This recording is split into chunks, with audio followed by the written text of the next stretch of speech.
Number 9. Jorge Alberto Lopez Amores. On June the 18th of 2014, Mexican man Jorge Alberto Lopez Amores went missing in the ocean after jumping from a cruise ship while showing off for a female passenger. Amores was aboard the MSC Divinia, which was traveling through Brazil's coastal waters. The 28-year-old soccer fan, reported as the son of a wealthy lawyer, had been drinking while celebrating his team's performance in the World Cup. He'd been seen talking to a female passenger. He was heard saying to her, "I am so happy that I can fly. Look at me." Then he stuck his arms out and jumped from the ship's 15th deck. Amores hit the water and then disappeared into the foam created in the ship's wake. It took over an hour for the Divinia to maneuver back to his last known sighting. By that time, he was nowhere to be found. Aside from the dangers associated with the high jump itself, Brazil's coastal waters are known for strong currents and the presence of sharks. Amores' body was never found, but he's presumed dead. Number 8. Ellie Bryan.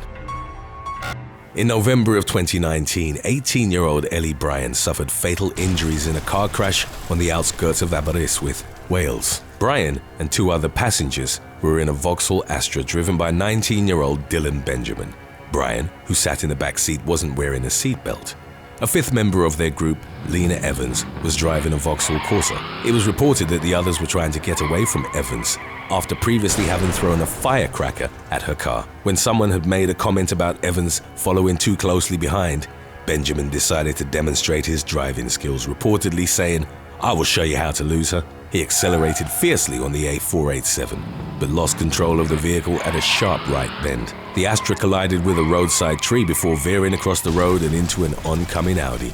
All 4 people in the car were severely hurt, but Bryan unfortunately didn't recover. Benjamin himself was left with brain injuries and spent 2 weeks in an induced coma. A judge would later conclude that his fatal decision to show off had been the main factor in the accident, and he was sentenced to over 3 years in prison. Number 7. Taiso Longelo Tete.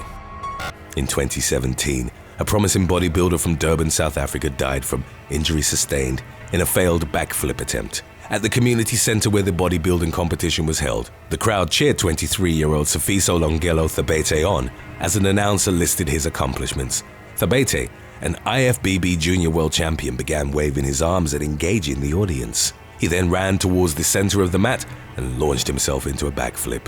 Sadly, the muscular athlete didn't complete the rotation and landed on his head, breaking his neck. Some of those in attendance rushed to help him as he lay motionless on his side before rolling onto his back. A video of the incident became viral, and Tete was ridiculed for showing off by a number of online commenters before the full extent of the failed backflip was revealed. Shortly after the incident, Tete was pronounced dead at a local hospital. Number 6. Viagra overdose amputation. In 2013, a man from Gigante, Colombia, deliberately overdosed on Viagra pills while trying to impress his girlfriend. The unnamed 66-year-old, reported as being a farmer and former politician, was forced to seek medical help after several days spent in agony in which he'd started to develop signs of gangrene. Doctors in Gigante referred him to a medical facility in Neiva, where staff noted his manhood was inflamed and fractured. They determined amputation as the only possible course of action in order to prevent the gangrene from spreading to other parts of his body. After the procedure was successfully completed, the patient started to recover with only some bruising. It wasn't the first reported case of Viagra gone wrong. While preparing for the first night with his wife as a marital couple, a Yemeni man took 5 pills at once. After the wedding hall was cleared, the unnamed 25-year-old went with his wife to their new home. He collapsed upon arrival and was rushed to the hospital, where doctors were unable to revive him. Number 5. Escalator arm break. On Valentine's Day 2017, a man broke his arm while trying to impress a woman through a stunt that involved riding down the escalator. Their identities weren't revealed, but a video of the incident subsequently became viral and was picked up by several media outlets. The young woman was the first to grip the railing as she went down the escalator backwards. She then lifted her skirt and briefly flashed her bum for the camera. The man, presumably emboldened by what he'd seen, sat on the other railing with his hands behind his head. Unfortunately, the railing was too narrow, and he failed to properly balance his body on it. A loud "Oh my God" was heard off screen as he fell an estimated 10 feet on the other side of the escalator. He landed feet first, but the momentum carried him forward and his arm gruesomely bent backwards upon impact, leaving him with a fracture. Number 4. Lindsay Young. In April of 2011, James Perkins asked Lindsay Young if she wanted a ride on his quad bike near a caravan park in Northumberland, England. Prior to extending his offer, 30-year-old Perkins had been showing off to Young and her friends by performing tricks on the vehicle. Young, who was 9 years his junior, accepted the ride and refused when asked if she wanted a helmet. It's believed that Perkins attempted another trick, trying to impress the young woman, at which point he lost control of the bike. Young fell from it and died instantly. Perkins was airlifted to a hospital after suffering severe injuries, including a fractured cheek and eye socket. It was later revealed that he had cannabis and diazepam in his bloodstream. According to the judge that subsequently presided over his case, Perkins should have known how unsuitable his offer had been because his quad bike steered through the rear wheels and was specifically designed for one person. He was sentenced to 6 years behind bars. Number 3. Natalia Borodina. In October of 2017, a Russian woman died during a holiday to the Dominican Republic after hanging out of a car window. 35-year-old Natalia Borodina had taken the top of her bikini off and was playing it up for the camera. Her friend, Ivana Borachuk, aged 32, was filming her and was also reported to have been driving the car at the time. After looking into the camera with her finger in her mouth, Borodina leaned her upper body even further out of the open window. Within moments, she smashed her head on a road sign, sustaining devastating injuries. She was pronounced dead at a Punta Cana hospital. The harrowing video of the incident was picked up by multiple media outlets. Borachuk was arrested on suspicion of drunk driving, but later cleared of all charges. Number 2. Harry Houdini. Aside from his renowned death-defying acts, escape artist Harry Houdini was also known for the strength of his abdominal muscles, said to have been capable of withstanding any blow. Houdini would often show off physical prowess by asking people to punch him in the stomach. In 1926, he was resting on a couch in his dressing room at the Princess Theatre in Montreal, having broken his ankle during a performance several days earlier. He was approached by a man named Jocelyn Gordon Whitehead, who asked him if he believed in the miracles of the Bible and if the stories regarding the imperviousness of his stomach were true. Houdini told him that it could endure a lot. The escape artist didn't have time to get up and brace himself when Whitehead suddenly started throwing hard, hammer-like punches to his abdomen. Eyewitness reports claim that Houdini winced at every blow before gesturing to Whitehead to stop, explaining he hadn't had time to prepare. As the evening unfolded, the escape artist performed while in great pain. His state deteriorated over the next few days. Doctors told him he developed acute appendicitis and that he needed urgent surgery. Houdini refused and went on with the show at the Garrick Theatre in Detroit, Michigan, even though he had a fever of 104 Fahrenheit. He passed out during the performance, but was revived and kept going. Once the show was over, he was taken to a Detroit hospital, where he died on October the 31st at the age of 52. Number 1. Pop Smoke. In February of 2020, only a few weeks after his mixtape had debuted at number 7 on the Billboard 200 chart, US rapper Bashar Baraka Jackson, better known as Pop Smoke, was gunned down in a home invasion. At the time, Jackson was renting a house in Hollywood Hills. In the early morning of February the 19th, several masked men entered the home through a second-story balcony. Jackson was in the shower at the time, and the intruders held a gun to the head of a woman who was staying with him, telling her to keep quiet. As the others moved through the house, the woman heard Jackson screaming and the sound of a gunshot. 2 of the intruders reportedly started kicking him after he'd fallen to the ground. He managed to make his way downstairs, but not before 2 more shots sounded off. The intruders fled the scene and the woman found Jackson on the ground. The 20-year-old had suffered multiple gunshot wounds and was later pronounced dead at a local hospital. His killers, 2 of whom are juveniles, were arrested and charged with murder. The youngest of the attackers, an unnamed 15-year-old, would later confess to a cellmate that he'd shot Jackson over a diamond-studded Rolex.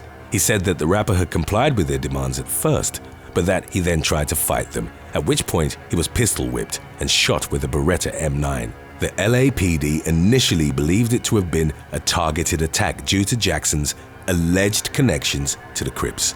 However, further details emerged that pointed to a robbery gone wrong. The day before his murder, Jackson had posted several images and videos to his social media, showing off the gifts he'd received for charted on Billboard. Some showed the house's address in the background, while others featured it on the packaging, thus revealing his location. Number 7. Keith Smith.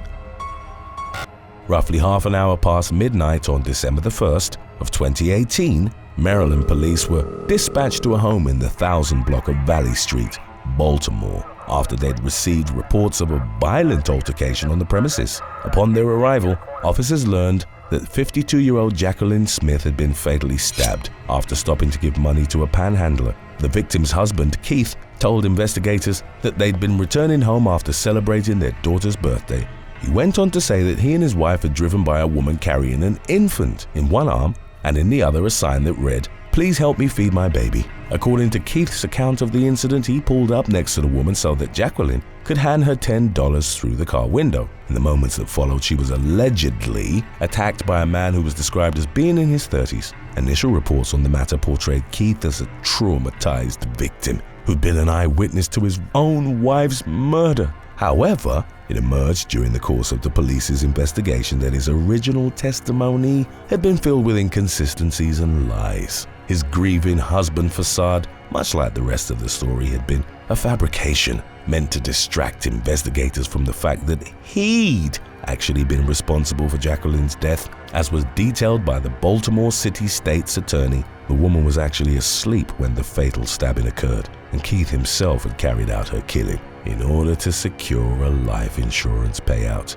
The couple's adult daughter, Valeria, had allegedly helped her father cover up the murder by corroborating his false report about the panhandlers. In exchange for a lighter prison sentence, Valeria ultimately agreed to testify against her father in court. In December of 2021, Keith was found guilty of first-degree murder and carrying a dangerous weapon with intent to injure, and he was consequently sentenced to life in prison plus 3 years. Number 6. Eor Lewis Kaufman. After receiving reports of a burglary in progress on the night of September the 11th of 2019, police in Gwinnett County, Georgia, headed to a local business called Create and Bake Restaurant and Kaufman's Creamery. The 911 caller had told the emergency dispatcher that a suspect driving a black Chevrolet Silverado with no license plate had broken into the bakery and was damaging the property inside. Officers searched the surrounding area and eventually came upon the vehicle described by the witness. Its driver, former professional football player Eor Lewis Kaufman, reportedly had several television sets in the bed of the truck, as well as inside the cabin. Kaufman was identified as the owner and operator of the bakery that had been reported as burglarized. Upon inspecting the purported crime scene, investigators saw that a number of racially derogatory phrases and symbols had been spray painted onto the walls and booth cushions. Among the messages written during the extended act of vandalism were the initials MAGA, in reference to former President Donald Trump's campaign slogan, "Make America Great Again."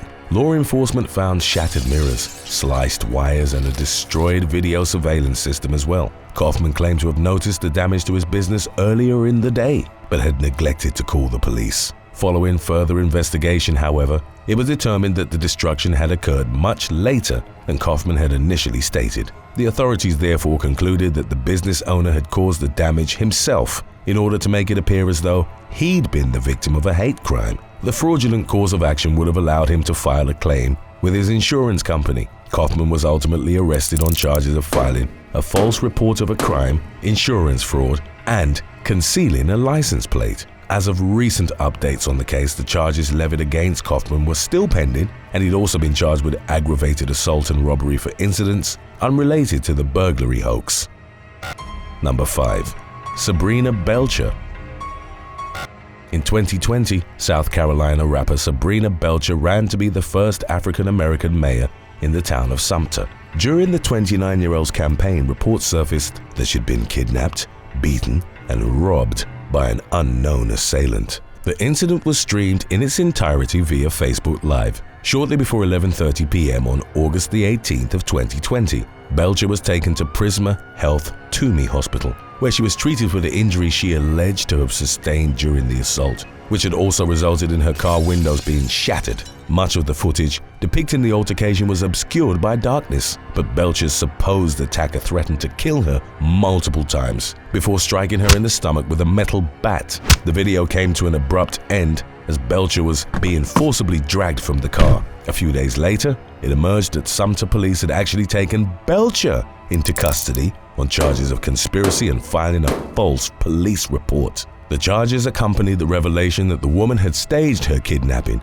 in an effort to portray herself as an oppressed victim and, in effect, gain sympathy votes from the general public. The man pretending to be her attacker in the Facebook Live clip was identified as Christopher Eady, who was also arrested according to the resulting police report. In the immediate aftermath of Belcher's detainment, she chose to remain in the race for Sumter's mayor. However, in November of 2020, former city council member David Merchant won the election. In September of the following year, Belcher reportedly pleaded guilty to the charges levied against her, and she was consequently ordered to serve 3 years of probation and perform 80 hours of community service.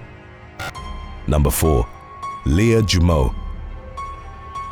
In October of 2020, pictures of British woman Leah Jumo bound and gagged next to a gun was sent to her ex-boyfriend. The messages, purportedly coming from the 20-year-old woman's kidnapper, indicated that she would only be returned unharmed in exchange for a ransom of approximately $2,500. When the police were notified of the situation, investigators quickly uncovered multiple inconsistencies in the story as it had been presented to Jumo's ex-boyfriend. It subsequently emerged that the young woman had staged her own kidnapping in order to swindle her former partner out of money, which she reportedly intended to use to buy Christmas presents for her family. Jumo was consequently arrested and charged with blackmail and fraud by false representation. In January of 2022, she reached a deal with prosecutors in which she admitted guilt to the lesser charge of fraud in exchange for a sentence of 34 weeks in jail. Jumo was also reportedly ordered to pay $200 in restitution to her former boyfriend. Number 3. Rebecca Palmer.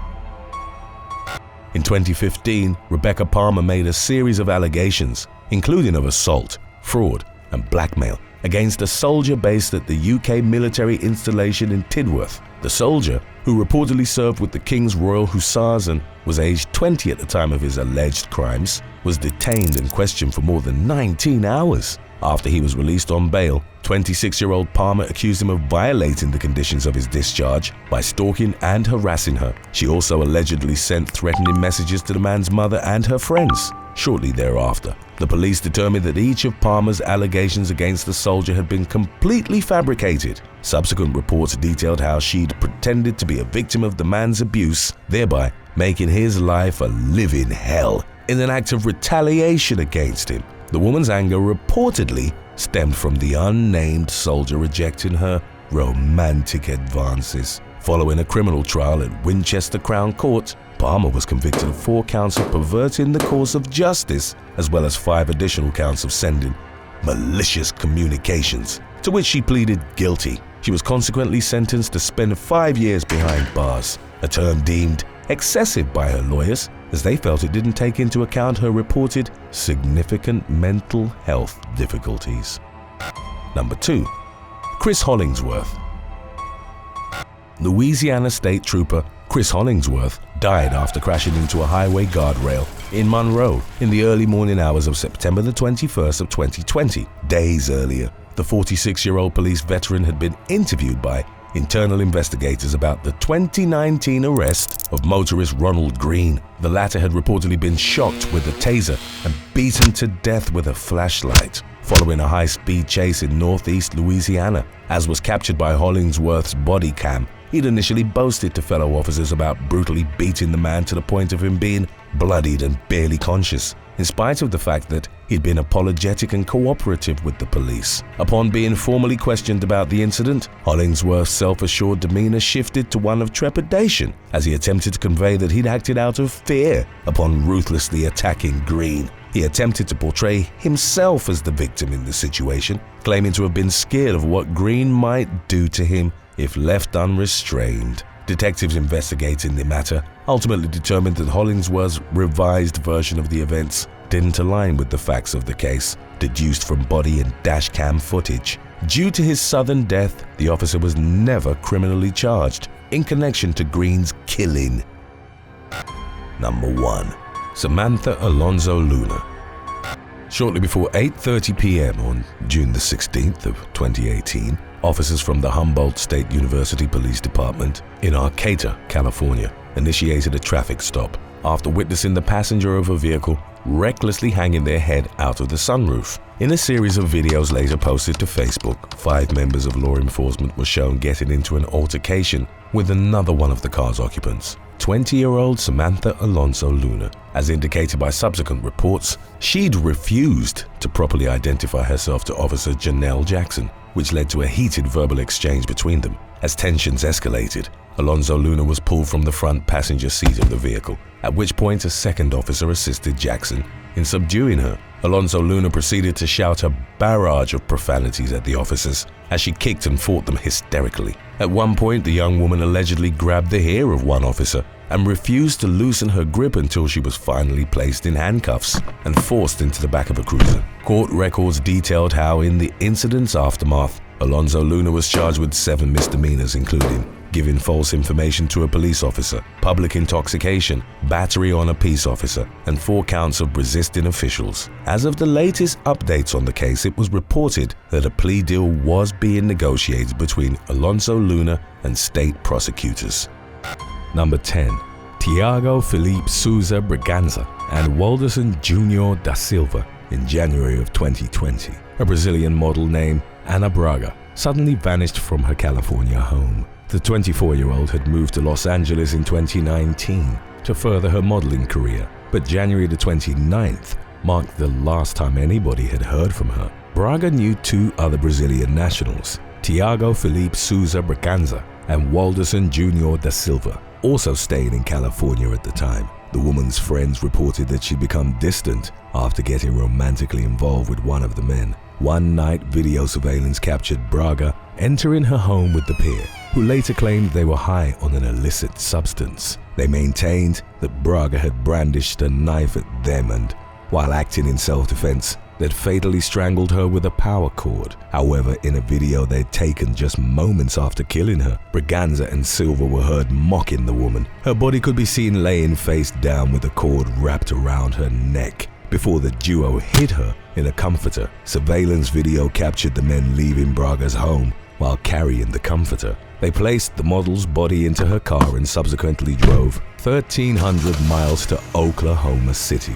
Weeks later, on February the 12th, police found her empty vehicle in the parking lot of a casino. Surveillance video from February the 1st showed Braganza and Silva abandoning Braga's car before getting into a green minivan. They then fled to Mexico before catching a flight back to Brazil. On February the 22nd of 2020, both men were arrested in the South American country and admitted to murdering Braga.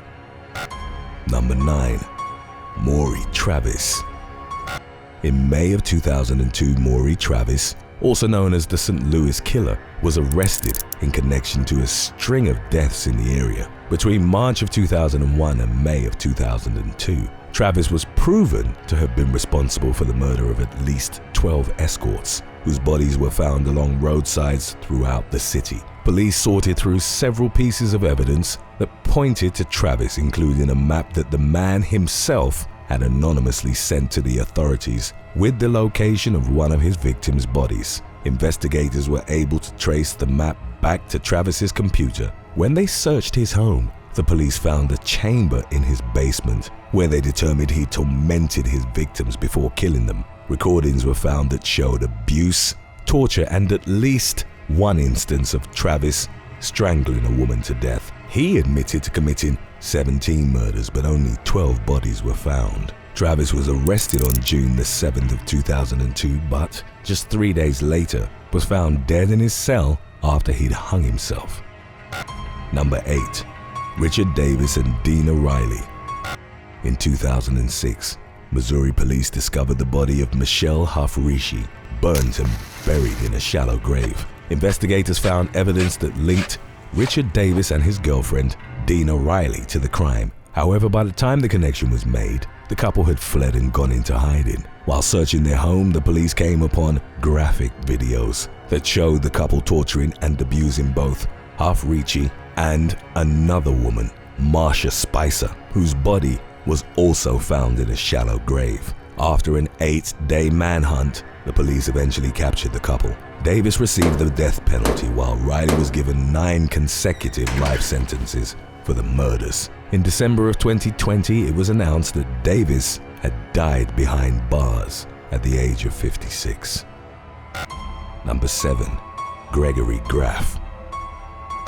33-year-old Jessica Paget's mother reported her missing after she disappeared from her Pennsylvania home on November the 21st of 2014. During an extensive 5-day search, the police questioned Paget's stepfather, Gregory Graph, whose story about what had happened was inconsistent. Graph eventually confessed to the authorities that he had shot Paget in the back of the head and recorded himself abusing her corpse before hiding it on his property. At his trial in 2015, the jury only needed 6 minutes to convict Graph of first-degree murder, resulting in a sentence of life in prison. Number 6. Deirdre Hunt and Konstantinos Fotopoulos. In 1990, Mark Kevin Ramsey went out to the woods west of Daytona Beach, Florida, with Konstantinos Fotopoulos and his girlfriend, Deirdre Hunt, in what he thought was an official initiation into a criminal club. The 19-year-old knew that Fotopoulos was a counterfeiter and was interested in being part of his operation. However, Fotopoulos had no real intention of allowing Ramsey on the inside. The problem was the latter already knew too much and had threatened to blackmail the former. Hunt later alleged that Fotopoulos had forced her to take part in a scheme of luring Ramsey into the woods to kill him, threatening to do the same to her if she didn't go along with it. Once they got there, Fotopoulos started videotaping with a camcorder as Hunt shot Ramsey 4 times, thrice in the chest and once in the head. The recording was used as compelling evidence during their trial that resulted in both Hunt and Fotopoulos being sentenced to death. However, 8 years later, Hunt's sentence was reduced to 2 terms of life in prison. Number 5. Jamal Dunn. On July the 9th of 2017, Jamal Dunn, a 31-year-old Florida man, struggled to stay afloat after entering a pond. A group of 5 teenagers between the ages of 14 and 18 happened to be on the shore when Dunn called out for help. Instead of intervening, they got out their phones and started recording while they mocked him and laughed at his pleas for assistance. They filmed him for over 2 minutes as he drowned, and after Dunn's death, didn't alert anybody. His family desperately searched for him in the aftermath, and it wasn't until 5 days later that police found his body in the pond. Despite video evidence of the teen's complacency, a judge argued that while there may have been a moral obligation to help, there wasn't a legal one, as there was no law in Florida that required a person to provide emergency assistance. However, the Coca Police Department intended to charge the teens with a misdemeanor for not complying with Florida Statute 406, which stated that it was a person's responsibility to report a death if they saw one. The conviction would have only meant a punishment of a $1,000 fine per person, and the state attorney ultimately decided not to press charges. Number 4. Chimin Ymas.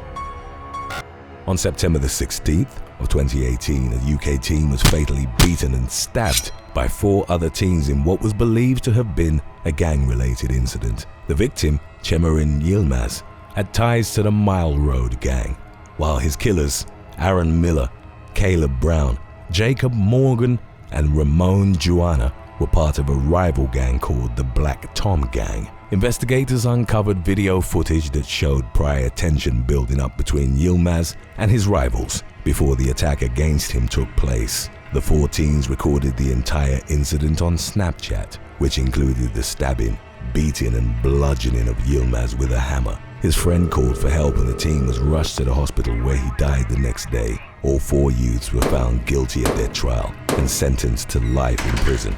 Miller was given a minimum of 21 years. Brown and Joanna were sentenced to a minimum of 17 years and Morgan was sentenced to serve a minimum of 16 years. Number 3. Bethany Martin. In July of 2021, Bethany Martin, then in her late teens, was walking through a Texas neighborhood with her friend when they came across the body of a 25-year-old man in a drainage ditch. Martin's friend took a video which they later posted to Snapchat of her removing a necklace from the dead man's corpse. The friend also took the pendant from the necklace with the intention of keeping it, stating that it matched her style. The girls then called the police to report the body. During the investigation that followed, law enforcement was informed of Martin's video, which had since gone viral. Upon seeing the recording, the police arrested and charged Martin as an adult with felony theft from a human corpse or grave, but she was released on $2,000 bail. The friend who was with her also faced charges, but due to her younger age, she was charged as a minor. The man was identified as Marcus Adams. The pendant that the girls had stolen was returned to Adams's family. Number 2. Mark Masters and Sean Thompson. In September of 2008, 3 English teenagers, 19-year-old Mark Masters, Sean Thompson aged 17, and a younger female friend were involved in brutally attacking an innocent man, which ultimately led to his death. Masters and Thompson were playing Happy Slap, a gruesome game that essentially involved beating up random people on the street. On one particular day, the trio targeted 29-year-old Gavin Waterhouse. Masters and Thompson asked their friend to record the attack with her phone while they assaulted him. In spite of his injuries and losing consciousness, Waterhouse initially survived his ordeal. However, he didn't go to a hospital for treatment and died 3 days later from a ruptured spleen. The teens posted the video online, which was used as evidence to convict them for the attack. Masters was sentenced to 7 years and Thompson to 6 years in juvenile detention facilities for manslaughter, while the friend who recorded the attack received 2 years for aiding and abetting. Number 1. Luca Manot. In 2010, Canadian man Luca Manot started uploading gruesome videos that showed him killing kittens, but at the time nobody knew who he was. Groups of animal rights activists made it their mission to bring the individual behind the horrific footage to justice. After following up on clues from the clips, internet sleuths were able to uncover his identity. When they alerted the police, however, nothing came of it, which allowed Manot to continue posting similar content. Then, in 2012, he uploaded a video on a whole other level. In it, he was on top of a nude, bound Chinese man, later named as Justin Lin. Manot stabbed him 100 times with an ice pick and dismembered his body. The police was contacted and the killer was promptly put on Interpol's most wanted list. He was found within a month and arrested at a cyber cafe in Berlin. His 2014 trial resulted in him being sentenced to a minimum of 25 years in prison. The case was featured in Netflix's massively successful true crime documentary series, Don't F with Cats, Hunting an Internet Killer. Number 8. Emma and Valerie Daly. At about 2 a.m. on November the 20th of 2021, Englishwoman Natalie Bell was talking to a friend in Manchester city centre when she became the victim of a brutal, unprovoked attack. 25-year-old Emma Daly, who was 6.5 months pregnant at the time, was identified as a main aggressor in a group that charged Bell. Emma's younger sister Valerie ran up to the woman and punched her in the back of the head. Joining the Daly sisters in the attack was Valerie's girlfriend, 20-year-old Chelsea Leary. As shown by CCTV footage, the trio kicked Bell in the face and body after she'd collapsed to the ground. Emma pulled the victim back as she tried to crawl away and, along with the others, continued raining down strikes on her. Bell was left with a black eye, cuts and swelling to her right eye, injuries to her nose as well as bruising to her ribs. The attack had reportedly stemmed from an unspecified grudge, and the trio were arrested in the aftermath. Leary admitted assault and was given a 12-month jail sentence, suspended for 2 years. Emma and Valerie pleaded guilty to assault, occasioning actual bodily harm, and were jailed for 14 months each. For the former, it meant that she'd have to give birth while behind bars. The Daly sisters had a history of trouble with the law. Emma had 19 offenses on her record, some of which included assaulting police, while Valerie had been involved in a racist gang attack on an Afro-Caribbean hair and makeup artist in 2018. The woman was verbally abused, subjected to racial slurs, and reportedly told to go back to her country. She was also physically assaulted, suffering cuts and bruising to her head while also having clumps of hair ripped out of her scalp. Number 7. Justin Balboa. 31-year-old Justin Balboa was acting tough and gesturing arm wrestling techniques while heavily intoxicated at a restaurant called B Square Burgers in Fort Lauderdale, Florida, on June the 27th of 2021. A bystander then captured the man on cell phone video as he stepped back and bumped into another of the bar's patrons. He was later identified as mixed martial artist and elite Muay Thai kickboxer Joe Schilling. The 37-year-old gently moved Balboa out of his way and continued walking. Balboa then shouted something at Schilling, prompting him to turn around, at which point Balboa lunged at him. Fight analysts commented on the footage would later note that the movement was indicative of him gearing up to throw a right hand at Schilling. The professional fighter reacted before that could happen and landed a rapid punch combination to Balboa's head, which knocked him unconscious. After regaining consciousness, he called the police and told them that Schilling had hit him for no reason. The man was hospitalized with a head injury and eventually recovered, while a video of the knockout was widely shared online in the incident's wake. Commenting on what had happened on social media, the fighter maintained he'd acted in self-defense while also noting that Balboa had uttered racist remarks to the bar staff prior to the altercation. Schilling later told a media outlet that no official charges had been filed against him. On July the 1st, Balboa filed a personal injury lawsuit against the fighter and the corporate entity behind B Square Burgers. The suit accused the pro fighter of battery and the establishment of negligence, seeking close to $100,000 in damages. Number 6. Juan Luis Lagunas Rosales.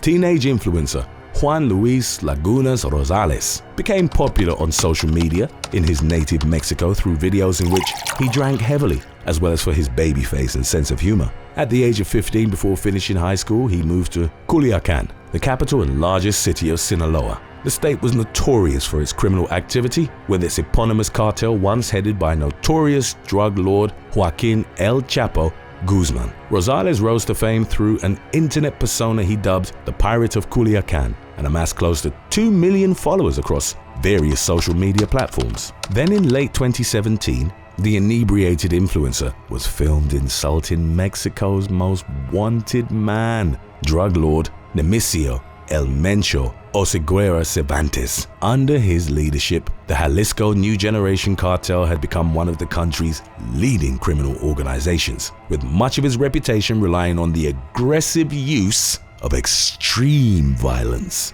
The cartel had even been reported to cannibalize its victims, sometimes as training for new members. At the time that Rosales was filmed insulting Cervantes, both the US and Mexico were offering millions of dollars for information leading to the latter's capture. Weeks after posting the video, on December the 18th, Rosales was partying with his friends at the Mentados Cantaros bar in Jalisco and gave away his location on Instagram. A group of sicarios burst into the establishment at around 11 p.m. and opened fire on the influencer. He was shot 15 to 18 times and died on the spot, with his body subsequently identified via his tattoos. A 25-year-old bar employee was also gunned down, and no arrests were reported in connection to the incident in the immediate aftermath.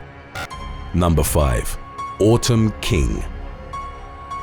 20-year-old Texas woman Autumn King was taken into custody by the Lone Star Fugitive Task Force on January the 14th of 2019 in connection to the shooting death of her boyfriend, 26-year-old Eric Charles Allen. Officers from the Austin Police Department were called to their Rampart Street home on December the 23rd of the previous year. They found Allen with a gunshot wound, and the emergency services tried to save his life, but the man passed away before he could be transported to a hospital. Following her arrest, King told law enforcement that she and her boyfriend had tried to be like Bonnie and Clyde on Snapchat. Allen had tried to take a photo of her as she was aiming a loaded assault rifle at him. As recounted by King, she then mistakenly pressed the trigger and a bullet struck her boyfriend. At first, she thought he was playing a prank on her, but then called 911 upon realizing he was really hurt. A coroner listed the cause of the man's death as homicide, and King faced manslaughter charges. Number 4. Jayaganish Eswaran. In January of 2020, personal trainer Harry Hronopoulos was kissing his girlfriend, Jade Konati, on the floor outside the Town Hall train station in Sydney's central business district. As shown by CCTV footage which subsequently went viral, the couple were approached by two men, one of whom was named as Jayaganesh Eswaran. They started harassing the couple and insulted Konati, who then reportedly pushed Eswaran in the chest. A scuffle ensued and Hronopoulos intervened, fearing for the safety of his girlfriend. He traded several punches with the other men and eventually landed a powerful blow to Eswaran's chin, which knocked him out cold. The man fell to the concrete and suffered critical head injuries, which allegedly left him with memory problems following his recovery. Even though the footage in Konati's report seemingly confirmed that Hronopoulos had acted in his and his girlfriend's defense, he was arrested on charges of assault, recklessly occasioning grievous bodily harm. In April of 2021, however, his defense plea was accepted and he was cleared of any wrongdoing. Number 3. Fab Tanger. Leading up to July the 23rd of 2022, British Twitter user Fab Tanger had been pestering IBF flyweight world champion Sonny Edwards online. The former challenged the pro boxer to a fight, claiming they were both warriors, even though he was a novice, while Edwards had been ranked by BoxRec as the world's best active flyweight the year prior. Tanger, whom many described as an internet troll, then traveled 200 miles by train from London to the Sheffield gym, where 26-year-old Edwards trained. He posted a photo of himself outside of the building, prompting a video reply from the enraged boxing champion, who claimed he was on the way. Edwards, who at the time had his two young children in the car, showed up at the gym, and the ensuing bout was live streamed on social media. The professional boxer's superiority was evident throughout the session, as he kept his hands down and easily evaded the wild swings coming from the physically larger but evidently inexperienced Tanger. The pair reached the second round when Edwards struck the other man with a hard left hook to the head, which sent him with his back on the ropes. Exhaustion and the fear of incurring further damage led to Tanger quitting the bout. Both men exchanged complimentary tweets in the aftermath, with Edwards claiming Tanger had earned his respect and the latter praising the boxer as the UK's super champion. Number 2. Christopher Rivas. A man in West Covina, California, walked up to the front lobby of a local police station in February of 2017 while carrying an aluminium baseball bat. 28-year-old Christopher Rivas was caught by security cameras as he started hitting the bat against the station's glass windows. Terrified by his outburst, 3 women seated next to the windows in the lobby then ran to a secure area. Rivas stood in the sliding doors, threatening to enter and cause further mayhem. He took a few more swings at one of the doors as officers inside were preparing to intercept him. While Rivas was distracted, an unnamed officer who'd been outside as the incident was unfolding crept up behind him. He got within a few feet of the baseball bat wielder, then charged and forcefully tackled him. They both landed inside the police station, where other members of law enforcement subdued Rivas and took him into custody. No motive was disclosed for his attack on the station that resulted in the man being charged with assault with a deadly weapon and resisting arrest. Number 1. Erica Cole.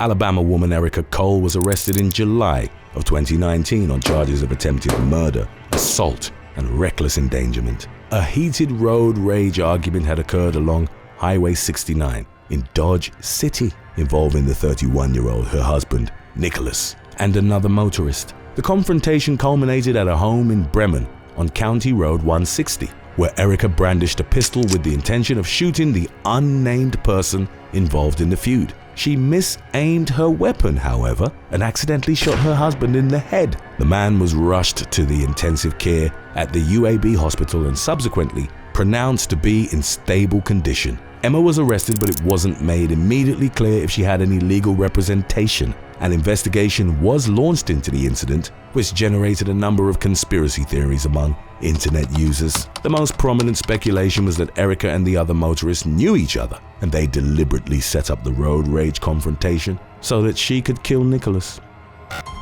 Number 7. Javius Smith. In December of 2021, Orlando rapper Javius Smith who performed under the name Glock 9 or 9 Lock 9, was sentenced to more than 7 years in federal prison after being indicted on federal firearms charges. Earlier, in July, he pleaded guilty to possession of an unregistered firearm, using another person's identity, and committing a crime while on pre-trial release. The penultimate charge followed an investigation which revealed that he'd used another name to fraudulently apply for and receive benefits through the Paycheck Protection Act. Smith, who went viral on TikTok with the song 223s, on which he was featured alongside YNW Melly, was also charged with attempted second-degree murder. In July of 2020, he'd opened fire on a house in Orlando, which was also occupied by a woman and her 3 children, reportedly targeting a rival rapper. No one was hurt, and the testimony of a witness who told the authorities Glock 9 wants to be Orlando's only rapper offered detectives some insight into Smith's murderous motivation. Number 6. Ishiwani.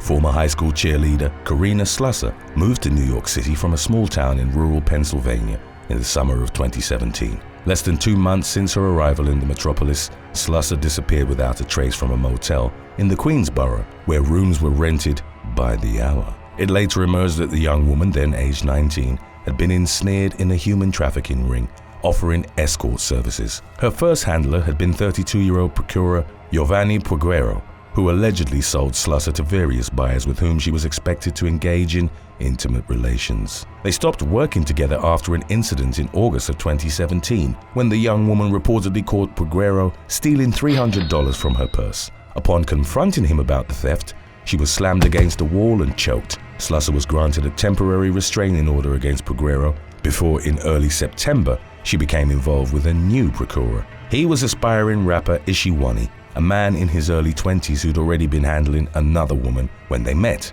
He and Slusser exchanged roughly 800 messages from September the 10th to the 20th, and he'd posted an advertisement online offering a 2-girl special providing photos of Slusser and the other victim. According to court records, Wani and Slusser eventually fell out after one of the rapper's other trafficking victims had grown jealous of their relationship. Slusser was last seen on September the 20th of 2017 when Wani left her at the Haven Motel in Queens in a room paid for by another man. In spite of their previous altercation that had resulted in an assault charge, Slusser sought Puguero's help over social media, telling him that Wani had left her with no money and food. They made plans to meet up, but it's unclear if they ever did, and the teen was never heard from again. The pending assault charges against Puguero were dismissed after Slusser failed to show up for a court hearing, but he adamantly denied having been the last person with her. In November of 2019, in Manhattan Federal Court, Wani was sentenced to 15 years in prison for human trafficking after he'd been arrested by the NYPD following an undercover operation. He denied having passed Slusser off to another procurer and claimed that he had no idea what had become of her or whether she was still alive. Number 5. Cameron Williams. Rapper Cameron Williams, better known by his stage name as C-Blue, got into a scuffle with NYPD officers in the Bronx on January the 18th of 2022. As he was being searched by 27-year-old officer Kasim Pennant, Williams was reported to have accidentally discharged a firearm. After the two had become embroiled in a physical altercation, a single bullet struck and injured Pennant while Williams himself was hit in the groin. Both subsequently recovered, with the rapper then in his late teens being taken to a juvenile detention center after receiving treatment. As reported by a local media outlet, Pennant was subsequently released from the hospital to the cheers of his fellow officers. Just 9 days after he'd been arrested, Williams walked free after posting his $250,000 bail, using money from his record deal advance on his contract with Interscope Records. The union representing NYPD officers was enraged by the judge's decision to grant the young offender bail, particularly since he'd already been on probation for a 2020 gun possession at the time of the shooting. Among those critical of the outcome was also New York City Mayor Eric Adams, who claimed, "It is further proof that our current system is failing us." According to updates on the case from mid-March of 2022, Bronx Supreme Court Justice Naita Sema recommended Williams be tried in family court rather than adult court, as she believed the NYPD had searched the teenage rapper without providing a legitimate reason. Number 4. Heather Morgan. In 2022, multiple media outlets revealed that an aspiring social media influencer and rapper had been officially charged in connection to one of the largest cryptocurrency heists ever reported. 31-year-old Heather Morgan, who performed as Razzle Khan, would often rap about her purported CEO lifestyle in her videos, which amassed hundreds of thousands of views on YouTube alone. The self-dubbed Crocodile of Wall Street performed a brand of hip-hop that was meant to exaggerate and give a somewhat comedic twist to various topics, including social distancing, fashion, and her purported financial prowess. She explained the name of her online rap persona, Razzle Khan, as inspired by Genghis Khan, but with more pizzazz. The case against Morgan originated in 2016 when the cryptocurrency exchange Bitfinex was hacked, resulting in the theft of 119,754 Bitcoin. At the time, it was worth an estimated $71 million, but considering the massive growth that the cryptocurrency subsequently experienced, the theft came to be valued at $4.5 billion. The money was siphoned out in more than 2,000 unauthorized transactions that funneled it into digital wallets, dispersing funds between Morgan and her husband, fellow tech entrepreneur Ilya Dutch Lichtenstein. The authorities were able to trace the money and, in what the DOJ reported as its largest financial seizure ever, recovered 94,000 Bitcoin, estimated at $3.6 billion, from a wallet controlled by Lichtenstein. Over the period of 5 years, the rest of the 25,000 Bitcoin had been transferred out of the wallet through an intricate money laundering process and spent on NFTs, gold, hotels, gaming consoles, Uber rides, and Walmart vouchers, among other items and services. On February 8th of 2022, Morgan was arrested in Manhattan, and if found guilty, she and Lichtenstein face up to 20 years in prison on charges of conspiracy to commit money laundering. As of the latest reports on the matter, Netflix had initiated efforts towards getting the rights to Razzle Khan's story. Number 3. Jamal Maurice Demons. Shortly after he was charged with double homicide in February of 2019, rapper Jamal Maurice Demons, better known as YNW Melly, enjoyed mainstream success and rose to the top of several charts with his song Murder on My Mind. He'd been charged alongside fellow rapper Cortland Henry for the murders of Anthony Williams and Christopher Thomas Jr. All 4 men were part of the same YNW hip-hop collective, and the authorities reported that Demons and Henry had conspired to kill the other 2 men and stage it to look like they'd fallen victims to a drive-by shooting. The double murder occurred in October of 2018 in Fort Lauderdale, Florida. Demons turned himself in on February the 13th of 2019 and announced on Instagram that a lot of rumors and lies were being said regarding the double murder. He and Henry were also reported as suspects in the fatal 2017 shooting of off-duty Indian River County Sheriff's Department Deputy Gary Chambliss in Gifford. Regarding the first-degree murder charges stemming from the deaths of Williams and Thomas, who performed as YNW Sack Chaser and YNW Juvie,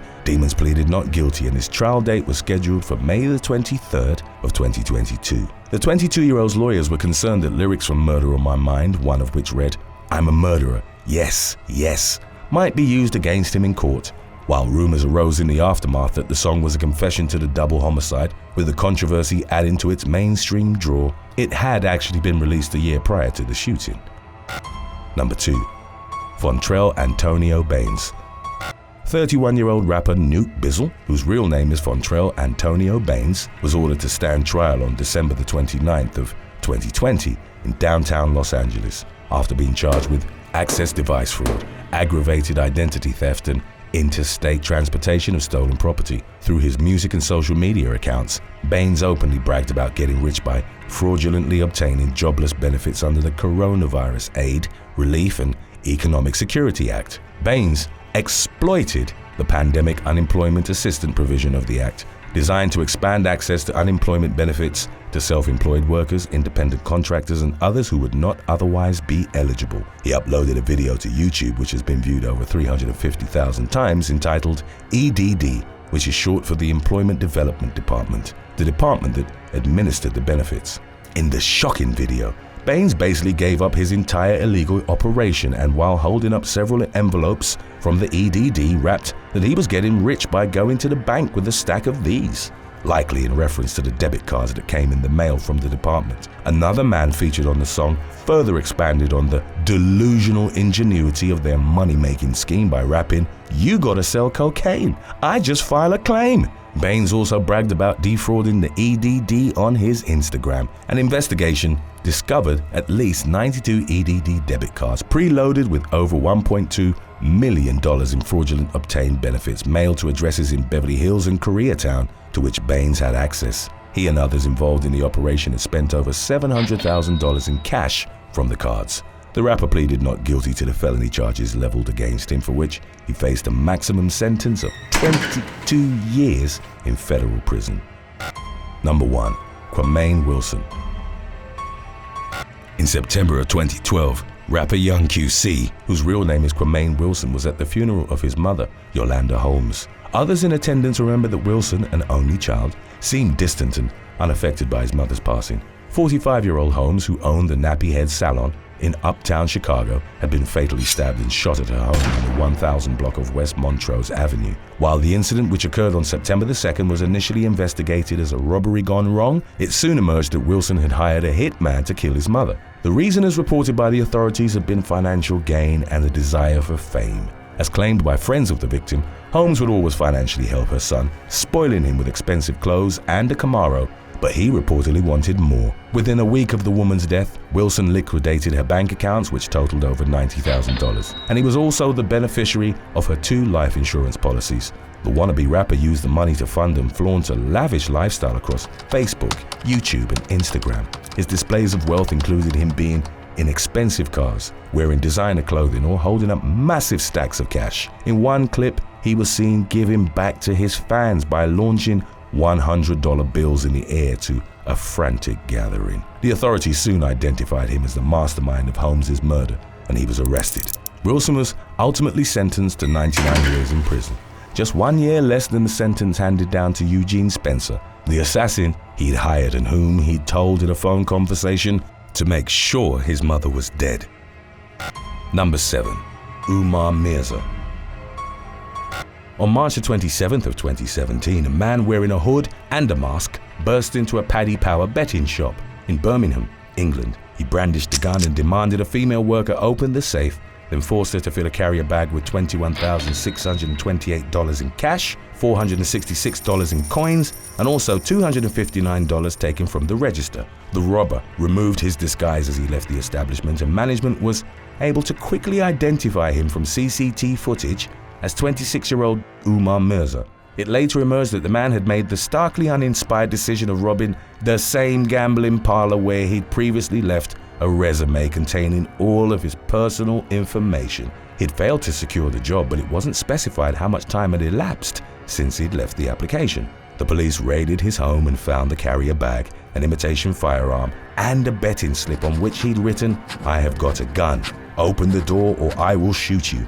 Mza, who was described by his lawyer as a gambling addict, admitted robbery and possessing an imitation firearm and was jailed for 6 years at Birmingham Crown Court on August the 18th of that same year.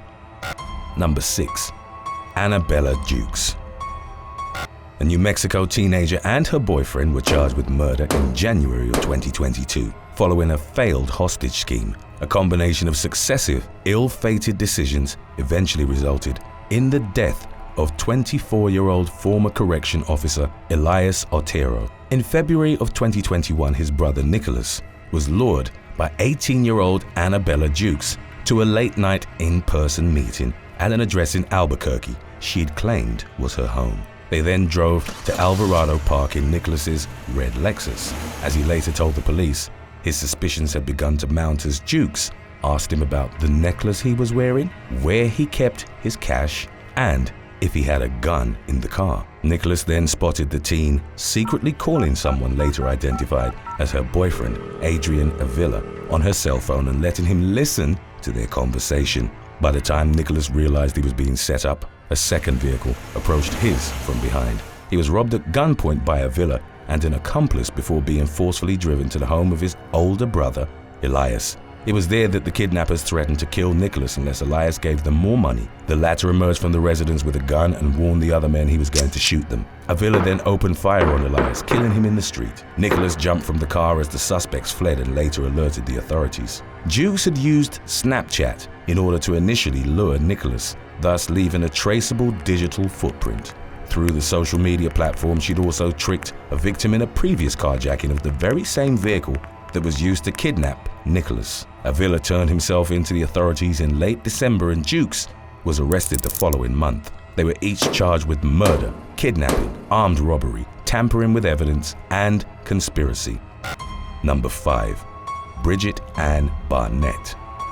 Alabama woman Bridget Ann Barnett was arrested by authorities in Tuscaloosa in January of 2013 after investigators found that she'd been selling marijuana out of a house across the street from a police station. It's unclear if the woman had been deliberately conducting the operation from the strategic perspective of hiding in plain sight, or if she'd been simply unaware of her proximity to the law enforcement headquarters. Sergeant Brent Blankley with Tuscaloosa Police described the 24-year-old's choice of location as very surprising after agents from the West Alabama Narcotics Task Force had executed a search warrant at the address and found marijuana along with drug paraphernalia. A graphic from Google Maps provided by the authorities showed that the house on Mill Creek Lane was only about the width of a parking lot from the station.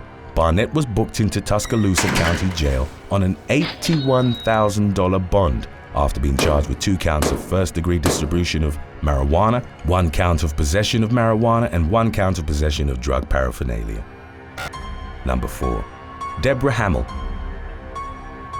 On July the 16th of 2019, an Oklahoma woman had the very bad idea of fleeing from a police officer who conducted a traffic stop and then attacking him, even though she only risked an $80 fine for a broken tail light. The interaction was captured in its entirety by Officer Charles Missine's body cam. He asked 65-year-old Deborah Hamill about the faulty equipment, and she replied that the tail light had been out for 6 months but maintained she was going to fix it.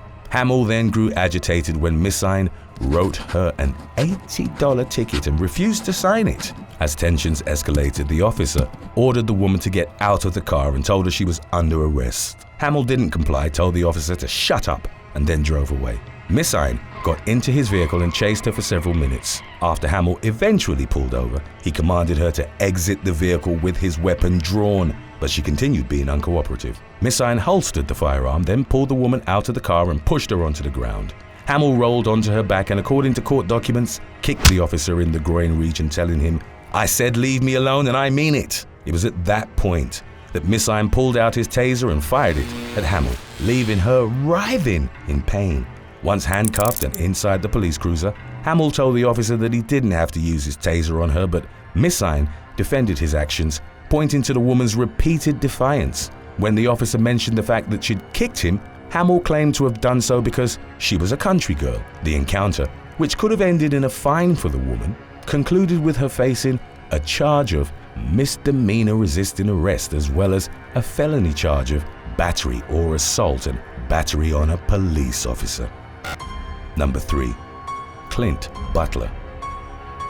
In 2020, British man Clint Butler was serving a 17-year sentence for robbery and firearms offences at the Spring Hill Open Prison in Buckinghamshire, England. The convicted man, reported as being in his mid-30s, was expected to be released in 2024, but he escaped from prison at midnight on November the 28th. A major police manhunt ensued that for nearly 2 months made no significant progress. It was by chance occurrence and a very bad idea on Butler's part that he was eventually brought back into custody. On January the 13th of 2021, while patrolling in the area of Martineau Way in Birmingham city centre, police constables Mark Owen and Alison Brown spotted 2 men. One of them abruptly changed direction upon being approached by the officers. Pandemic lockdown restrictions had been in place since January the 4th, with people urged to remain at home and only shop for basic necessities. Owen and Brown turned their body cameras on, then asked the pair why they were out and not adhering to the restrictions in place. One of the men, who would be later revealed as Butler, told them that he'd been shopping for the new Call of Duty game. Owen then informed the pair that he was going to check their personal information. In the moments that followed, as shown by body cam footage, Butler kicked Owen in the groin, but then slipped on the pavement while attempting to run away.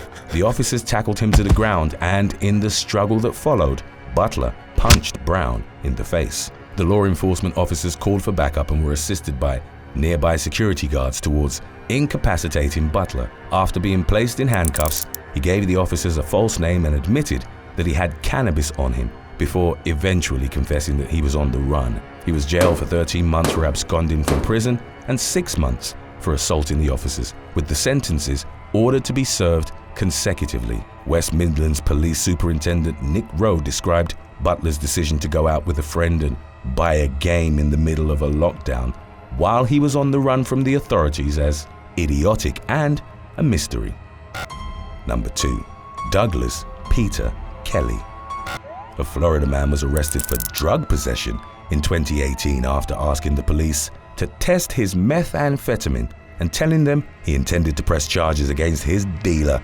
The bewildering case was shared on social media by the Putnam County Sheriff's Office, and it involved 49-year-old Douglas Peter Kelly. He reportedly called detectives in the drug unit and told them he'd suffered a violent reaction after smoking the methamphetamine he'd purchased a week earlier. Kelly wanted investigators to examine the product so that he could take legal action against the dealer for selling him the wrong drug.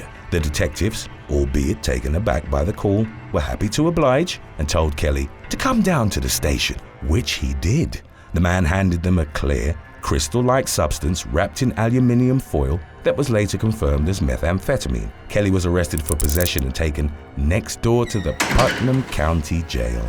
In the viral Facebook post, the department encouraged others to come forward with their drugs, expressing the officers' readiness to assist them if they suspected to have been misled in their illegal purchase. Number 1. Cameron Jeffrey Wilson.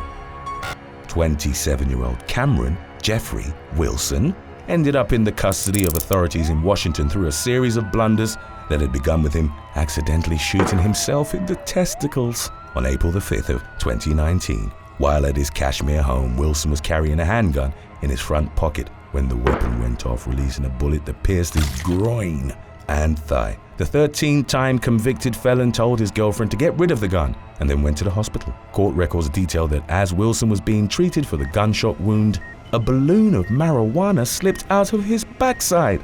He fled the scene but left his car behind, and police officers, who'd previously been alerted of the gunshot wound, searched the vehicle. They found a bag of methamphetamine in the blood-stained jeans that Wilson had been wearing when he shot himself. Law enforcement issued an arrest warrant, and on April the 18th, Wilson surrendered. He was taken for processing at the Chelan County Regional Justice Center where, as the man was being strip-searched, yet another bag of marijuana slipped out of his backside. The sequence of very bad ideas continued, with Wilson placing several calls out of the jail, asking his girlfriend not to cooperate with the authorities. In spite of his lengthy criminal experience, Wilson failed to realize that the authorities were listening in on the calls. Wilson was held on a $110,000 bail after being charged with possession of a firearm, unlawful possession of meth, possession of a controlled substance in a correctional facility, and 4 counts of tampering with a witness.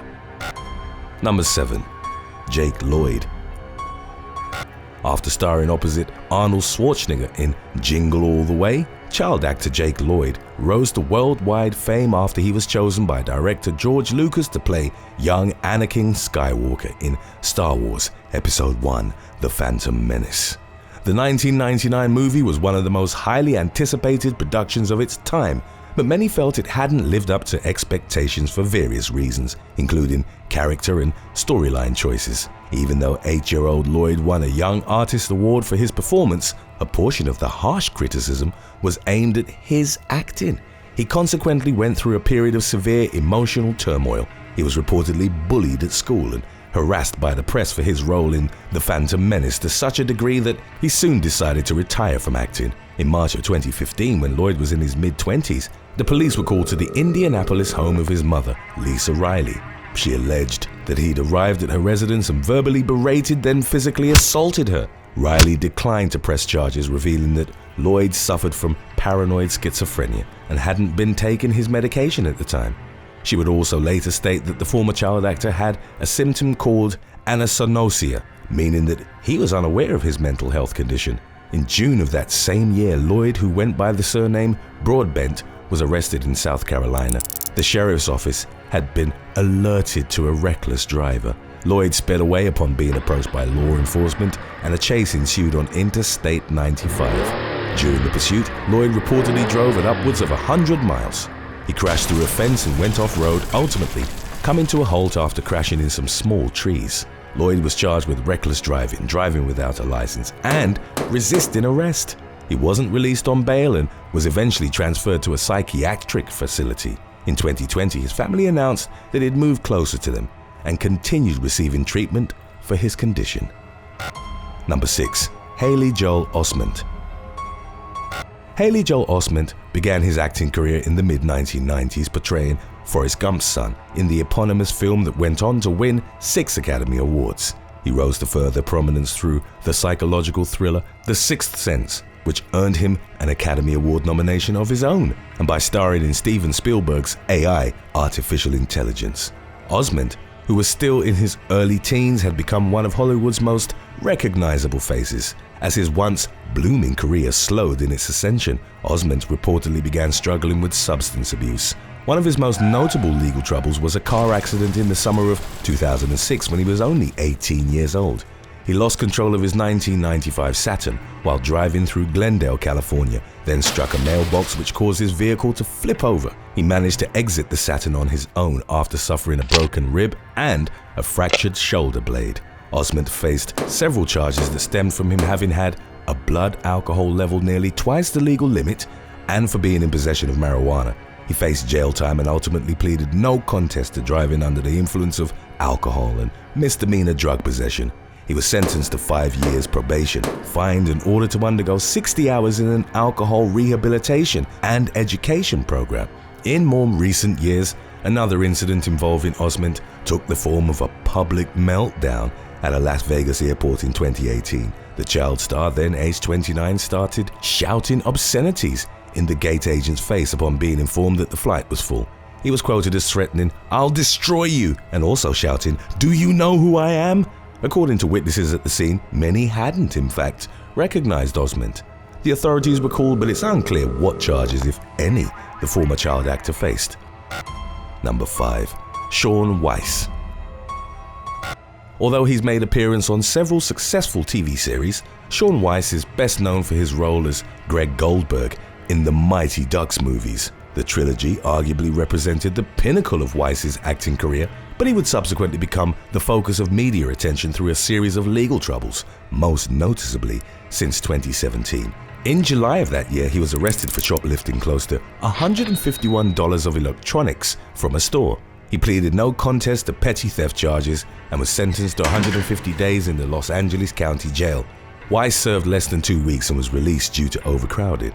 5 days after his newfound freedom, he was taken into custody for methamphetamine possession and ordered to spend 90 days in jail.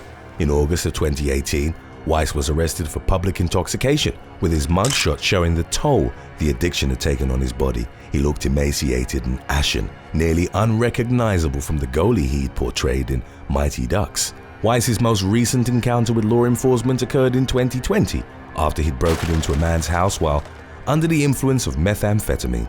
The actor, then in his 40s, looked gaunt and disheveled, as he was still struggling with substance abuse. According to updates on his situation, the latter arrest prompted him to get help, and in early 2022, he celebrated 2 years of sobriety. Number 4. Devin Ratray. Actor Devin Ratray had started acting professionally at the age of 9 and worked on various movies before landing the role of Buzz McAllister, the older brother of Macaulay Culkin's character, Kevin, in the first 2 movies of the massively popular Home Alone series. He continued working steadily in the years that followed before he was arrested on domestic violence charges on December the 8th of 2021. Ratray, aged 44, was featured as one of the attractions at a convention in Oklahoma City. He'd reportedly gotten angry at his girlfriend, whose identity wasn't immediately released, for not charging 2 female fans for his autograph. Ratray had reportedly been drinking heavily, and when the couple returned to their room at the Hyatt Place, Oklahoma City, he reportedly attacked his girlfriend. He pushed her onto the bed, then placed one hand on her mouth and the other on her throat. He began choking her and allegedly said, "This is how you die." The woman bit his hand and broke free, at which point Ratray punched her in the face repeatedly. The police were called and the victim was found to have sustained bruising and marks under both eyes, scrapes above her lip, and a chest bruise. Rat Ray, who denied ever attacking her, was taken into custody on charges of battery by strangulation, a felony, as well as misdemeanor domestic assault and battery. Number 3. Amanda Bynes. Amanda Bynes began acting professionally at the age of 7, making stage appearances in several musicals before she was cast by Nickelodeon on its sketch comedy series All That from 1996 to 2000. She went on to star in a spin-off series called The Amanda Show before mainly focusing on a rather short-lived feature movie career. While still predominantly recognized as a former child actor, Bynes began struggling with substance abuse and drawing media attention through controversies and legal troubles. In 2012, a few years after she had stopped appearing in movies and on TV, she was charged with driving under the influence in West Hollywood. In 2013, she was charged with reckless endangerment and marijuana possession after being found smoking in the lobby of her Manhattan apartment building. The former charge stemmed from her allegedly throwing a bong out the window of her 36th floor apartment, but the case was ultimately dismissed. Her family's concerns for her well-being increased in 2013 after Bynes was arrested in Ventura County, California, for starting a small fire in a stranger's driveway. She was hospitalized for 72 hours under a mental evaluation hold, and her mother was subsequently granted a conservatorship of her affairs. In 2014, Bynes accused her father of abuse on Twitter. The latter maintained his innocence, and the former child star subsequently stated that her father hadn't directly abused her, offering a peculiar reasoning by saying, "The microchip in my brain made me say those things, but he's the one that ordered them to microchip me." Not long afterwards, she announced that she'd been diagnosed with bipolar disorder. Bynes later apologized to her family for the tweets and in 2018 told the media that with the help of her parents, she was 4 years sober. Number 2. Orlando Brown. In spite of his attempts at cultivating a career in the music industry, Orlando Brown remained best known for his work as a child actor in the 1990s and 2000s. He appeared on The Jamie Foxx Show, Family Matters, and The Proud Family, as well as on Disney Channel's That's So Raven. In February of 2016, Brown was arrested after he'd hit his then-girlfriend in the parking lot of a police station. Officers took him into custody and found methamphetamine on him, which consequently led to Brown being charged with drug possession with intent to sell, in addition to domestic battery, for attacking his girlfriend. The former child actor, then in his late 20s, failed to appear in court, and a warrant was issued for his arrest. Police eventually took him into custody in January of 2018 after responding to reports of a domestic disturbance at a residence in Barstow, California. The row involved Brown, his girlfriend, and the woman's mother. He was taken into custody on additional charges of drug possession and domestic battery and once again missed his court date.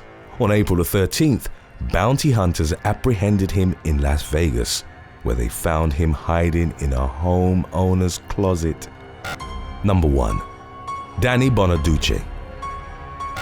Danny Bonaduce became famous in the 1970s as a child actor co-starring in the hit TV sitcom The Partridge Family. After the show, Bonaduce went on to have a moderately successful career in film, radio, and television, while also taking part in celebrity boxing events and professional wrestling bouts. Known for his choleric personality, Bonaduce had several run-ins with law enforcement in the early 1990s. He was arrested while trying to buy cocaine in Daytona Beach, Florida, on March the 9th of 1990. In a dark, ironic twist, it emerged that Bonaduce was there hosting an event for drug abuse resistance education, or DARE, a program aimed at educating children on the dangers of drugs. A little over a year later, in March of 1991, he was arrested for assaulting and robbing Darius Barney, a transvestite escort. The incident took place in Phoenix, Arizona, and Barney reportedly suffered cuts and a broken nose. Bonaduce pleaded guilty to reduced charges, and his punishment included paying his victims' medical bills. In October of 2007, at the Fox Reality Awards, there was an altercation between Bonaduce and Survivor contestant Johnny Fairplay.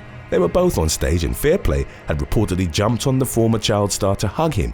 Bonaduce, a black belt in the Korean martial art of Tang Soo Do, subsequently claimed that he didn't like Fairplay's hands being so close to his throat. He adjusted his balance and threw the Survivor contestant over his head. Because he was holding a microphone at the time, Fairplay was unable to brace and landed face first He staggered off the stage and was later reported to have lost some teeth, in addition to suffering a broken toe. Fair play pressed charges and a felony battery investigation was opened, but ultimately dropped by the LA District Attorney's Office, which concluded that Bonaduce had acted in self-defense. Number 9. Patricia Ebel. Florida woman Patricia Ebel crashed a BMW into a vehicle that was stopped at an intersection in Naples in April of 2015. There were multiple aspects of the incident that caused footage of it to go viral in the aftermath. Perhaps most notably, a video captured at the scene showed that the suspect was wearing only a bikini while she was being put through a series of field sobriety tests by law enforcement officers. Social media users also reacted to the fact that the accident had occurred while Ebel's grandson was in the car with her. The woman's scantily clad appearance and her grandchild's presence in her vehicle were explained when it emerged that they'd been driving home after spending a day at the pool at the time of the collision. Upon failing the field tests, Ebel was taken into police custody and charged with 3 DUI-related offenses, which included driving with a blood alcohol content of 0.15 or greater while having a minor in the car. She was consequently given probation, which prohibited her from consuming alcohol for 1 year. The following January, it was reported that Ebel had been arrested for a second time after her probation officer had measured her blood alcohol level as 0.177, which is more than twice the legal driving limit. She was subsequently booked into the Collier County Jail and held without bond. Number 8. Brenda Fox.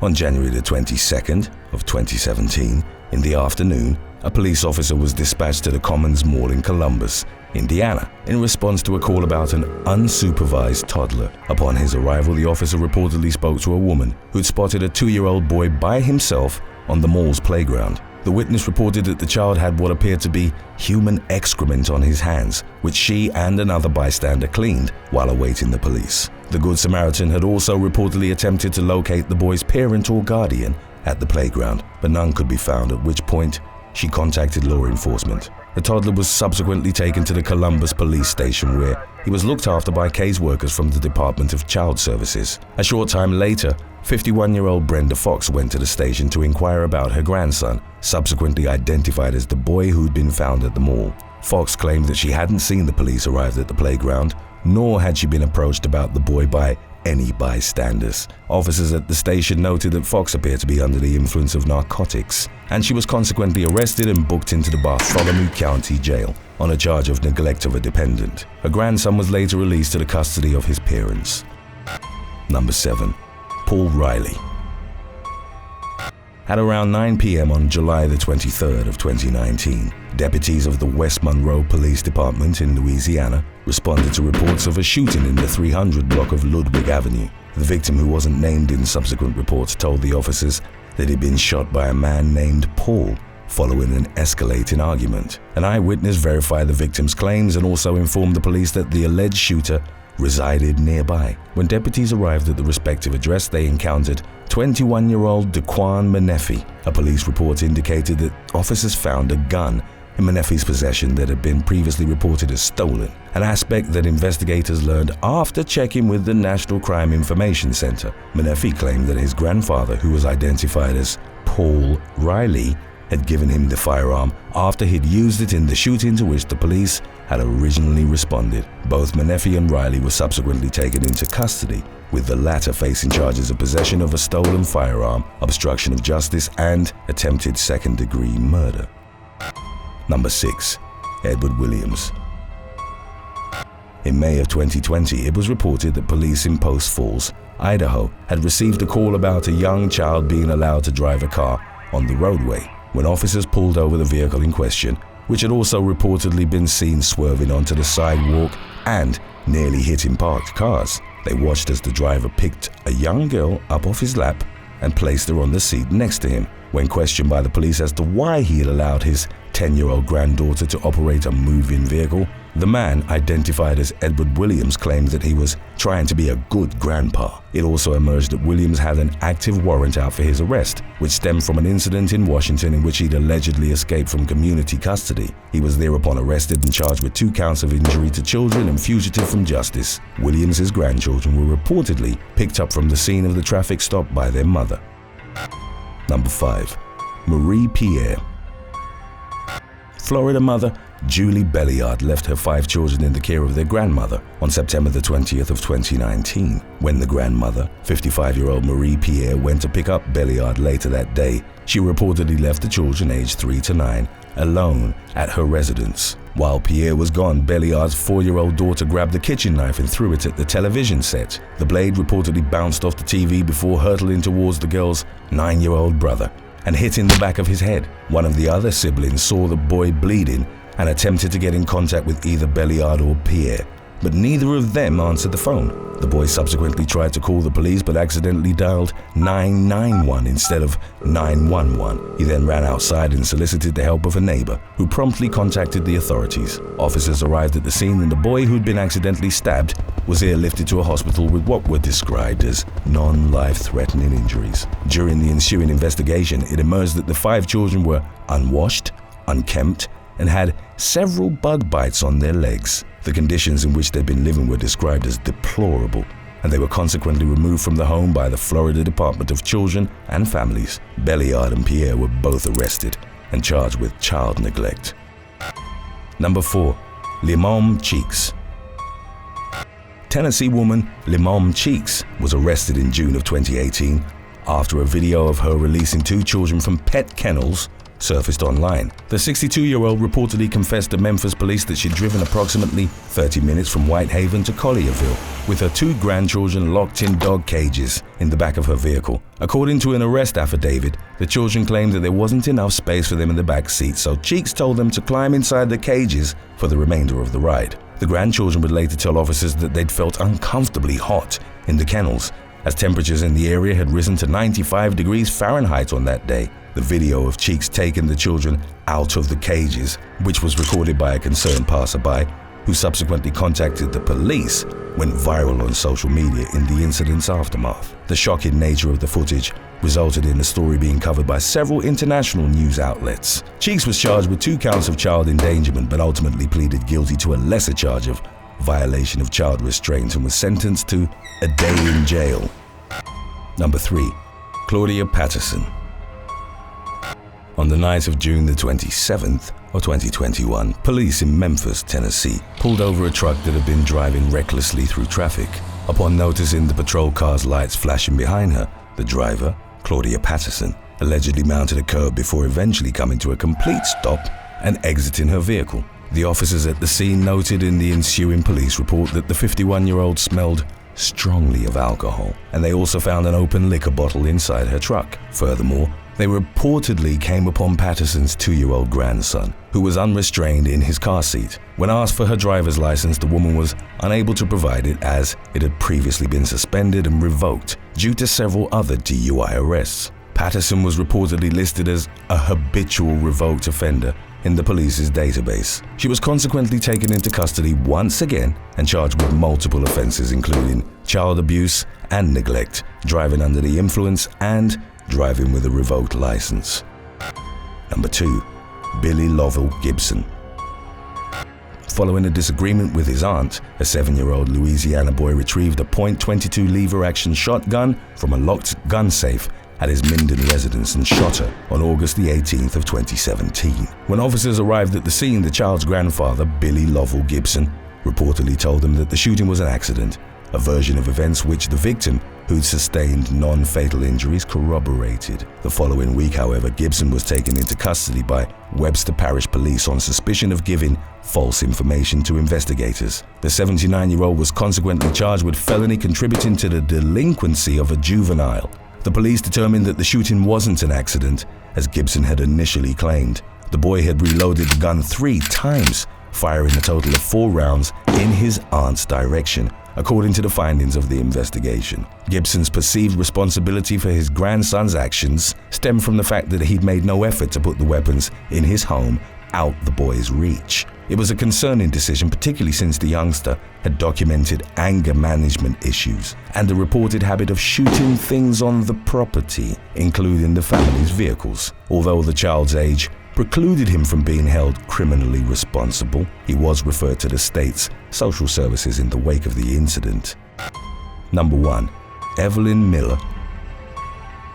On February the 15th of 2020, police officers descended on a hotel in Bogalusa, Louisiana, where Evelyn Miller was hiding out with her granddaughter. The 66-year-old woman was taken into custody and booked into the Jefferson Parish Correctional Center in Gretna. The day prior to the arrest, authorities had issued a Level 2 child endangerment alert after Miller had kidnapped her 12-year-old granddaughter, Adriana, from Oshner Medical Center in Old Jefferson, where the girl had been receiving undisclosed medical treatment. It later emerged that Miller had taken exception to the doctor's decisions regarding her granddaughter's care, and she subsequently attempted to take Adriana away from the hospital. When she was confronted by nurses, Miller allegedly brandished a handgun and pushed at least one hospital employee to the ground in the course of making her escape. While driving away from the hospital, Miller also attempted to run over security guards who pursued her into the parking lot. Upon her arrest, the grandmother was charged with several felony offenses, including kidnapping and aggravated assault with a firearm. Adriana was reportedly found to have been unharmed during the course of the incident, while her mother was also arrested and charged with being an accessory to her daughter's kidnapping. Number 8. John Mogan and Ashley Dubow. An Ohio couple were taken into police custody after uploading photos to their Facebook in which they posed with the money they'd just stolen from a bank. 28-year-old John Mogan and his girlfriend, Ashley Dubow, aged 24, carried out the robbery at the Savings Bank in Asheville on the morning of August the 24th of 2015. Dubow reportedly drove Mogan to the bank after using makeup to conceal his face and neck tattoos. He walked in wearing a black hoodie and handed one of the tellers a note demanding cash. Mogan then absconded on foot with the money in hand. A few days after the robbery had taken place, the couple posted a variety of photographs to their social media profiles in which they could be seen with bundles of cash in their hands and mouths. A non-profit organization called the Central Ohio Crime Stoppers reported the suspicious Facebook posts to local authorities, who'd been struggling to identify any suspects during their initial investigation. Upon looking into the couple's backgrounds, the authorities found that Mogan had previously faced jail time for an unrelated bank robbery and had only been released on probation a month prior to the Asheville incident. Both Mogan and Dubow were charged in connection to the crime, with the former facing an additional 3 years in prison. Number 7. Michael Harrell.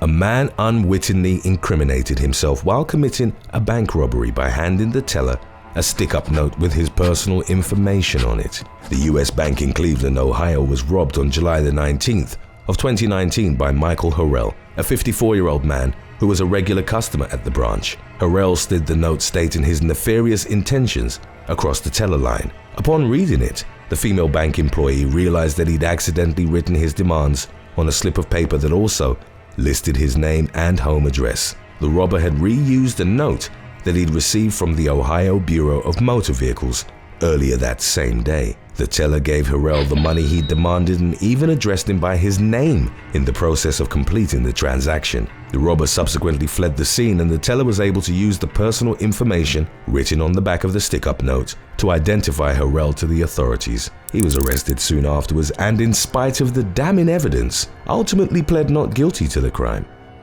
Number 6. Siegfried K.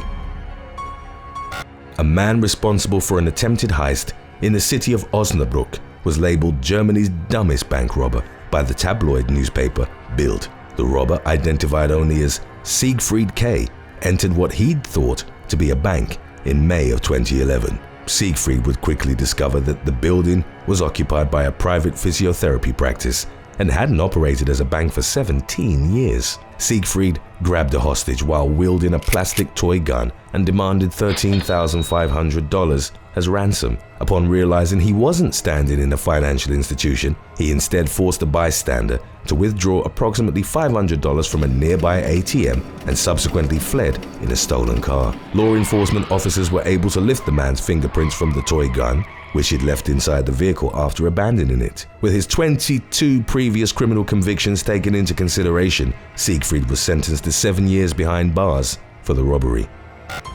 Number 5. Daniel Rains. A 35-year-old man from Harrisburg, Pennsylvania, proceeded to rob a bank after having already given the employees 2 types of identification documents. Daniel Rains walked into the Metro Bank branch on 2nd Street on January the 6th of 2019 and stated an intention of opening up an account. In the process of doing so, Rains handed the teller 2 separate forms of ID. As he filled out the various application forms necessary to open a bank account, he suddenly proclaimed that he'd made a mistake and that he was actually there to rob the bank. Rains pulled out a gun and demanded money from the tellers, but was only given a small amount of cash before fleeing the scene. During the course of his attempted getaway, Rains accidentally crashed his car into another vehicle. Later that day, he was arrested by state troopers on suspicion of drunk driving in connection to the vehicle collision. He was also charged for the bank robbery, after law enforcement officials confirmed his identity with the bank employees who'd handled his ID. Number 4. Hannah Sabata.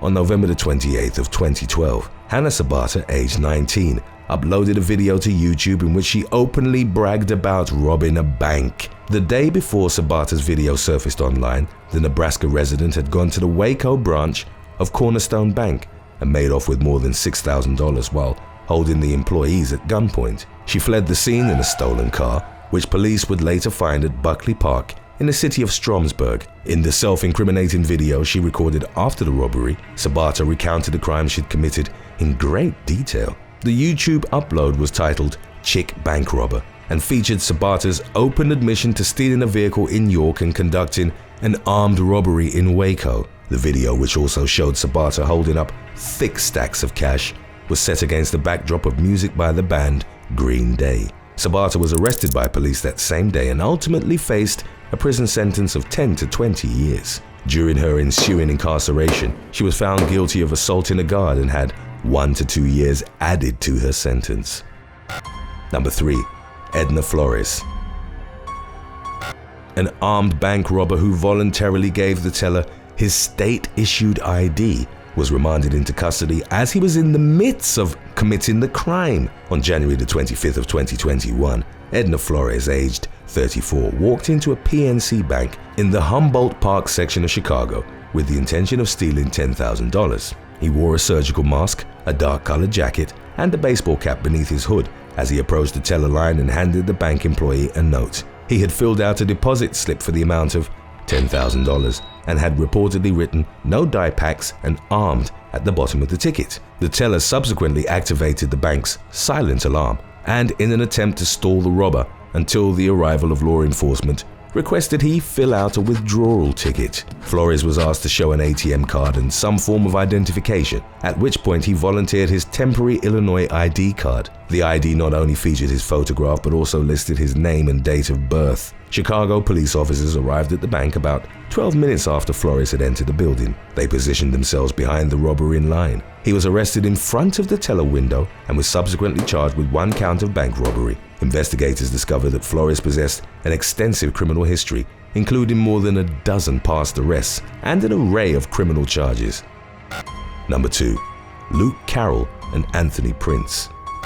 In March of 2005, after a pair of Australian friends had robbed a bank in Colorado, they immediately went to McDonald's to take pictures showing them with the stolen cash. 19-year-old Luke Carroll and Anthony Prince, aged 20, were in the United States on a working holiday and were staying at a luxury ski resort. They decided to rob the West Star Bank in Vail, a branch they frequented themselves. During the course of the robbery, they neglected to conceal their strong Australian accents and also forgot to take off the name tags that they were wearing as part of their work uniforms. They used emptied BB guns to make it appear as though they were armed. After bagging a total of $130,000, the two men used their ski passes to board a chairlift within minutes of the robbery. Carroll and Prince subsequently made their way to a McDonald's restaurant and posed for photographs with the money they'd stolen in hand. The pair were arrested a day later at Denver International Airport while attempting to purchase one-way tickets to Mexico.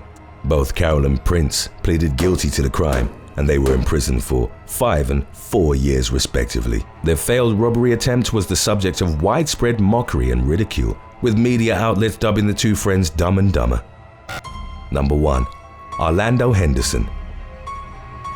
A vault worker at a bank in Charlotte, North Carolina, incrementally stole $88,000 from his employer over the course of several months. He then incriminated himself by posting pictures with the stolen money on social media. In late April of 2019, Orlando Henderson, aged 29, was hired to oversee the cash vault at an undisclosed branch of Wells Fargo. Henderson reportedly took this new position as an opportunity to pocket cash from within the vault, to which he was working in close proximity. He then forged the bank's ledger to mitigate the discrepancies created by his theft. Federal prosecutors reported that the bank employee had made unauthorized withdrawals of small sums amounting to only a few $100s at a time during the infancy of his scam. As time progressed, Henderson started increasing the volume and frequency of his thefts, secretly withdrawing thousands of dollars on a daily basis. According to his FBI indictment, he'd set his own personal one-day high for money stolen on July the 15th of 2019, when he swiped more than $13,000 from the bank vault. Henderson didn't refrain from flaunting his newfound wealth